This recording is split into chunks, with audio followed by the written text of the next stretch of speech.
Mga kaigsunan, ang atong nadungog nga mga pagbasa, nagpunting sa kamahinungdanon sa pagpakighiusa kang Kristo.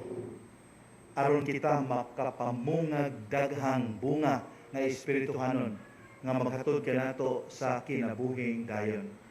Kay kung dili ta magpabilin diha ni Kristo, if we don't abide in Christ, unsay mahitabo, makapamungag gyapon ta, pero bunga nga asgad, bunga nga aslom, bunga nga pait.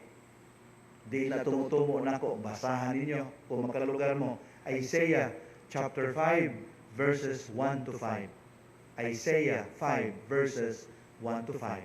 Busa ang pangutana nga atong tubagon karon mao kini. Unsa may angay natong buhaton aron magpabilin ta diha ni Kristo? What shall we do aron magpabilin ta diha sa iyang gugma ug kaluoy? Una sa tanan, sa akong pamalandong unya sumala sa ebanghelyo, mao ni angay natong buhaton. Kinahanglang andam ta magpadisiplina sa Ginoo.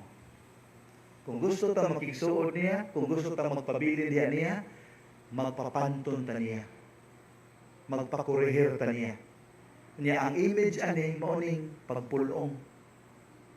Sayo ning pulungan ta dili. Ilabi nagdagko na ta, ilabi na natay posisyon, ilabi na natay mga titles, na natay mga sakop, lisod na ang pagpapulong. Kaya mag-una-una ta usahay nga kitay sakto kanunay. Munang lisod ang unang gipangayo sa Ginoo nato, magpapulong. Pero kung andam ta nini, magpadisiplina ta niya, mubunga tagdagan, mas daghan pa ang atong ikabunga nga maayo. Mamalandongin ninyo Proverbs 3:12. Ang mga pinangga sa Ginoo, iyag yung badlongon. Ang mga minahal sa Ginoo, iyag yung disiplinahon. Mga ginikanan nga niya din dili gani mo disiplina sa inyong mga anak o sa timaan na you don't love them. You don't love them if you don't discipline them. Maog yun ay klaro. Dili pa dili, wala na mo disiplinahin, maluoy ta. Di na mao. If you don't discipline them, if you don't instill good values in them, you don't love them. You condemn them to the evil ways of this world.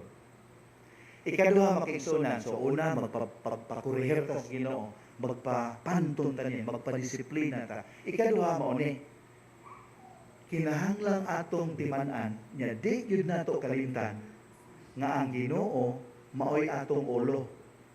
Unya kita, ang iyang lawas. Klaruhon yun nato na, Christ is our head.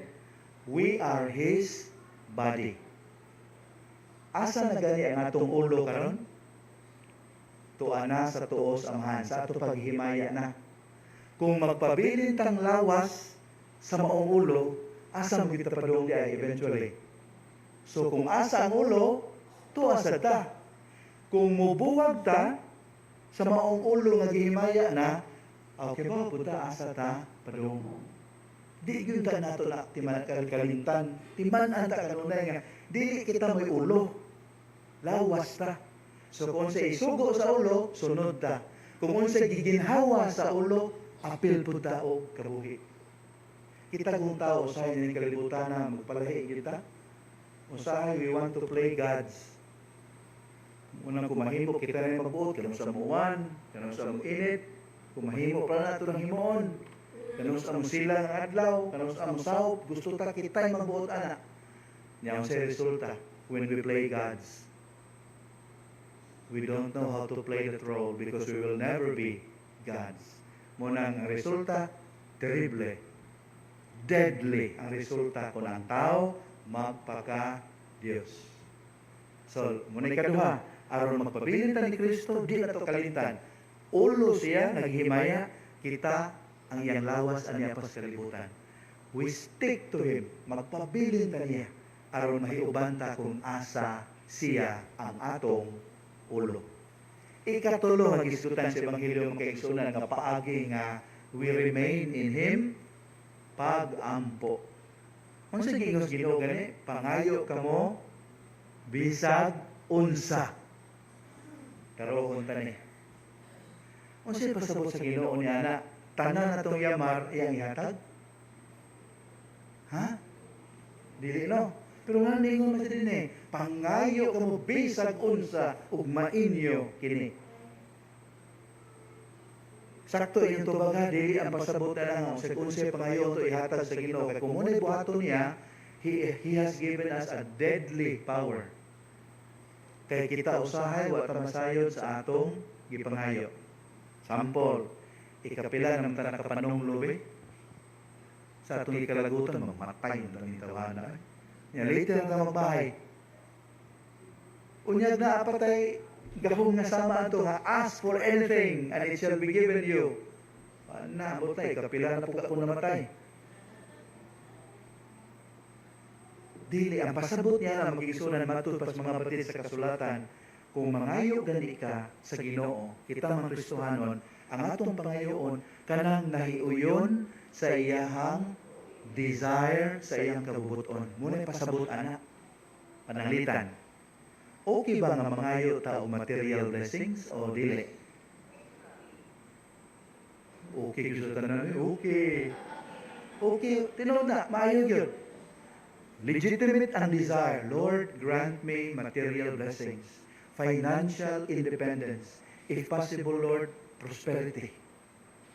Maayo na siya nga pangayoon. Nalapagi pangayoon ang Ginoo nato. Know His heart and His mind in relation to that. Haro dito malayo niya.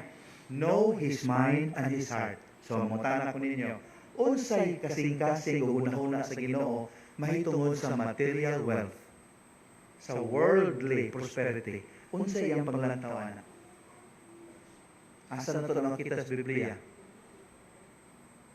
Ay, kaya eskwela pa rin, kaya ito ba? Luke 16:9. Basahan ninyo. Naadya ang kabubuton sa Diyos. Unsay ingon niya?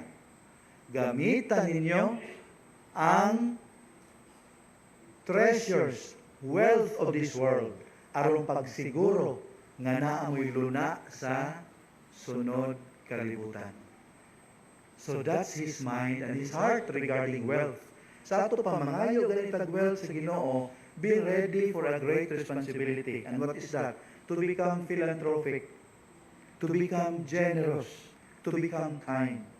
Kung mangayo kag financial blessings, nga imong gusto ra nga ikay mabulahan, mabuhong ka, haruhay imong kinabuhi, sayop.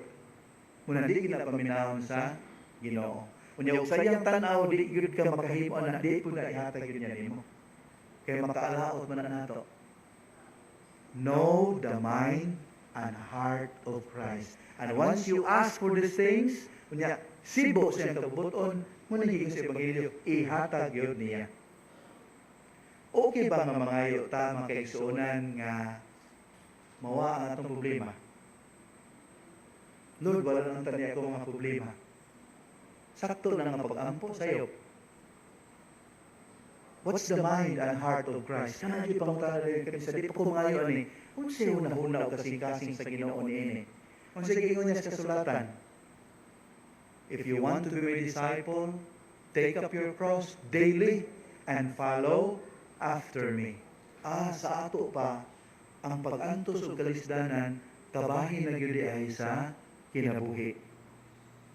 So ang pangayoon ako dili ingon nga mawa ni, kay dili mawa gyud. Samtang naapat ang ining kalibutan na.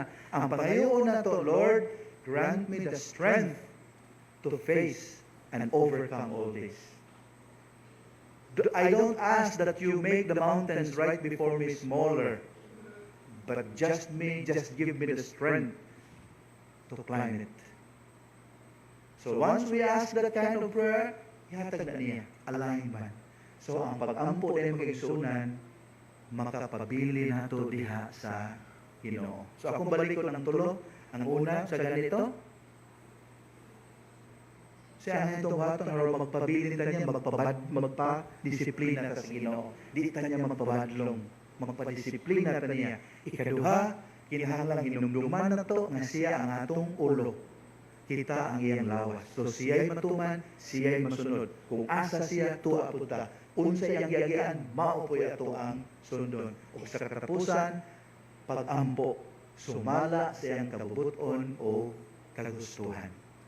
Langitong Amahan, inikalawat unya namo sa imong anak, tabangi kami sa pagsayod, sa pagdiskubre sa imong kasing-kasing una-una, haron kung unsa imong gipangandoy o gitinguha alang kanamo, mausab among pangayoon gikan kanimo.